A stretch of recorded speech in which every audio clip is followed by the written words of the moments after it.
चलिए आपको दिखाते हैं कि कैसे हमारा संविधान बना और कैसे इस संविधान ने हमारे देश को मजबूत किया। जिसके पास ऐसी सामर्थ्यवान भुजाएं हो, जिसकी उंगलियों में कंप्यूटर के माध्यम से दुनिया से जुड़ने की ताकत पड़ी हो, जिस देश का नौजवान अपने सामर्थ्य से अपना भविष्य बनाने के लिए कृत संकल्प हो, उस देश को पीछे मुड़ करके देखने की आवश्यकता नहीं।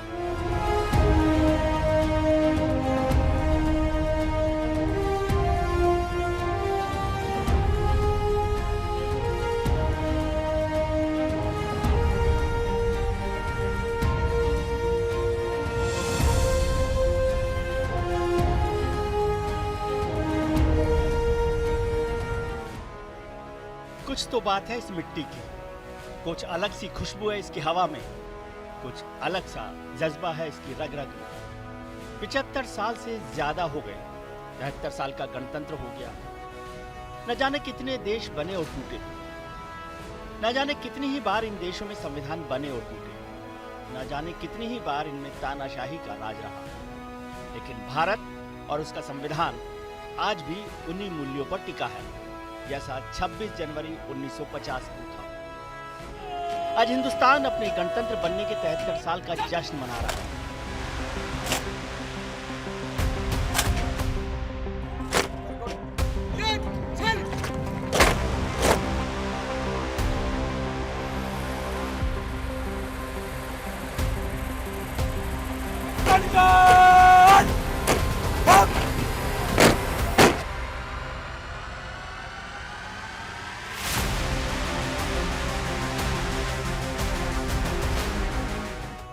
ये जश्न जवाब है उन तमाम आशंकाओं, ईर्ष्याओं और उपेक्षाओं का जो हमारे भारत को लेकर जाहिर की गई थी।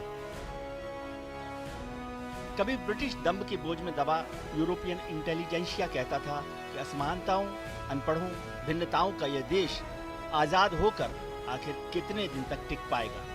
ये अंग्रेज ये चाहते थे कि ये आपस में आजादी के बाद इतने लड़े हैं कि सब कुछ अपने आप ही कि उनको समझ में आ जाए कि हाँ हम देश नहीं चला सकते। लेकिन हुआ उल्टा। और सरदार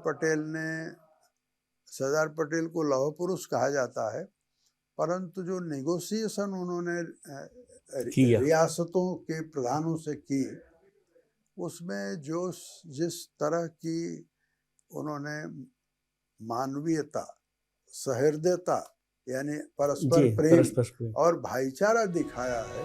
जो लोग कहते थे कि इन्हें गुलामी की आदत है, भला वो मालिक कैसे बनेंगे? तो देख लें, आज पूरी दुनिया हमारे लोकतंत्र, गणतंत्र और संविधान को आईना मानकर चलती है। जब भी बात विश्व की होती है तो भारत सबसे आगे खड़ा होता है। 1950 में जिसके भाग्य को लेकर सब आशंकित थे, आज वो न सिर्फ अपना भाग्य उज्जवल शब्दों में लिख रहा है, बल्कि विश्व का भाग्य विधाता बनने की ओर अग्रसर है। 1947 में भारत आजाद तो हो गया था, लेकिन साम्राज्यवादियों को ये पचा नहीं और उन्होंने तो भारत को एक भौगोलिक और सांस्कृतिक इकाई मानने से इनकार कर दिया। ब्रिटेन के प्रधानमंत्री विंस्टन चर्चिल तो भारत की आजादी के नाम से ही चिढ़ते थे। वो कहा करते थे कि स्वतंत्रता के बाद भारत की सत्ता दुष्टों, बदमाशों और लुटेरों के हाथों में चली जाएगी। वैसे चर्चिल की बातें गलत नहीं, क्योंकि पिछले 100 सालों में दुनिया का इतिहास भी कुछ ऐसा ही कहता है। कई देश थे जिनका दुनिया से नामो निशान मिट गया, जैसे यूगोस्लाविया। 1990 में यूगोस्लाविया के टूटने के बाद उससे कई देश वजूद में आए। 1990 में ही यूएसएसआर जैसे भारी भरकम मुल्क का पतन हो गया और 15 नए राष्ट्रों का जन्म हुआ। भारत के समकक्ष कई नवोदित राष्ट्र थे, जैसे चीन और पाकिस्तान।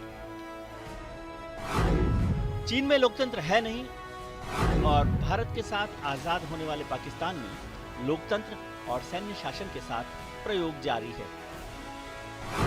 इसके अलावा सीरिया, लीबिया, इराक, यमन और अफगानिस्तान जैसे देश हैं जो गृह युद्ध की आग में जल रहे हैं और वहां नाम मात्र की सरकारें हैं।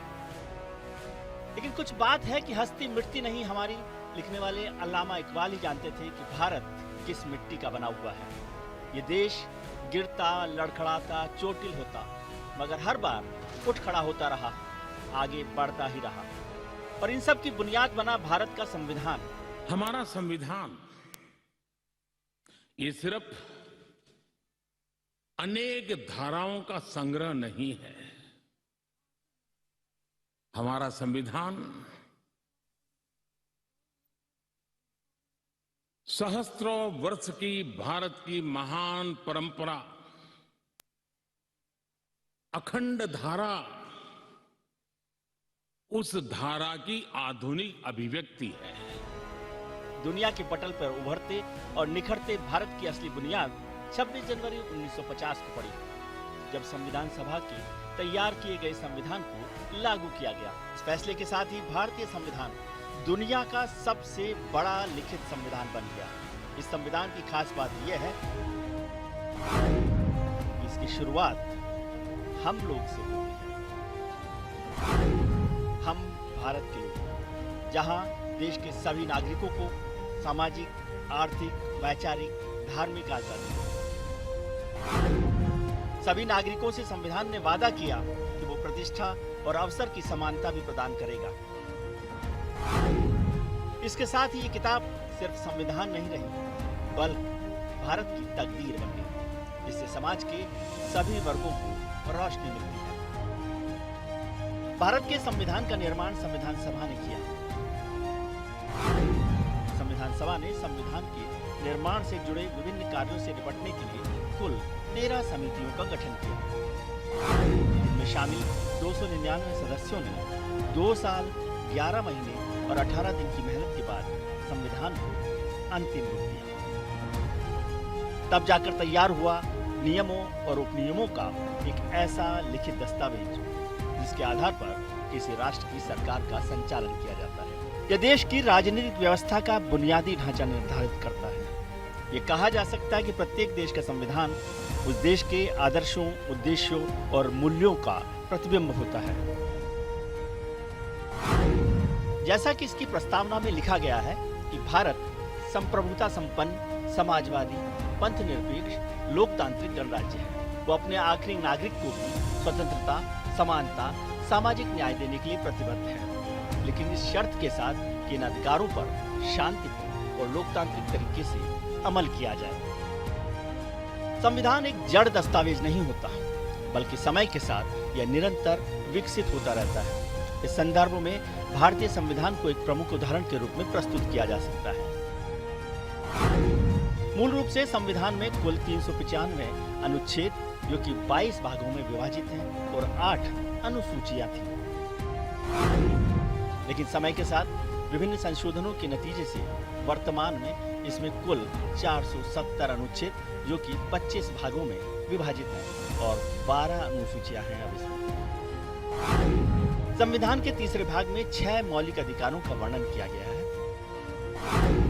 जिन पर दुनिया के सबसे बड़े लोकतंत्र के लोगों की स्वतंत्रता टिकी है। इसके अलावा धर्मनिरपेक्षता और समाजवाद को भी इसकी एक प्रमुख विशेषता माना जाता है। धर्मनिरपेक्ष होने के कारण भारत में किसी एक धर्म को कोई विशेष मान्यता नहीं दी गई। 1976 में 42वें संशोधन के माध्यम से संविधान की प्रस्तावना में धर्मनिरपेक्ष शब्द जोड़ा गया था। चाहे राष्ट्रपति को चुनना हो या फिर गांव का मुखिया चुनने की बात हो, चाहे बात प्रधानमंत्री की हो या फिर देश के आम आदमी की, भारतीय संविधान सभी को बराबरी का अधिकार देता है, चाहे वो समानता हो या फिर स्वतंत्रता हो। तमाम सरकारें गईं और आईं, प्रधानमंत्री, राष्ट्रपति आए और गए, लेकिन भारतीय संविधान आजादी के 75 वर्षों बाद भी एक जीवंत दस्तावेज की तरह अपना अस्तित्व बनाए हुए है और उन्हें जवाब दे रहा है जो कहते थे कि ये लोग आखिर कितने साल अपनी आजादी बनाकर रख पाएंगे। Bureau report, news India.